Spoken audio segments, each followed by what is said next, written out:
settlement between banks. So today, if Morgan wanted to send $10,000 to London right now, the fastest way for her to do that is to drive to Newark or JFK and fly it there. Our view is, in a world of the internet, you can stream video from the space station. You should be able to do real-time settlement between banks, and we sell technology to banks to do that. And the banks are getting on board with this because I know there's a lot of paper pushing and also a lot of money attached to those settlements. For sure. So we have over 100 banks working with Ripple today around the world. I think the vast majority of banks, like 99.9% of banks, actually are paying other banks, the global money center banks like JP Morgan or Citibank, to make those settlements. So a lot of the banks are very excited about democratizing how these global payments flow.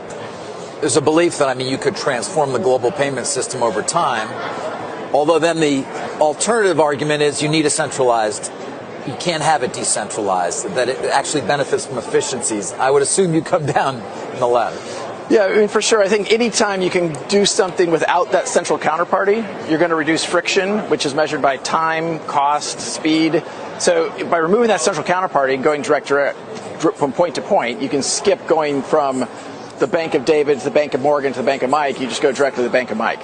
So if the immediate opportunity is efficiencies in this area of the actual kind of nuts and bolts sort of plumbing of the financial system, how does that relate to the value of the Ripple tokens or of the Bitcoin or cryptocurrencies? They're taking on a separate life, it seems, from the future of adoption of this technology. It's a great point, and I think one of the things we all have to remember is that the value of a token over the long term is really going to be derived by its utility.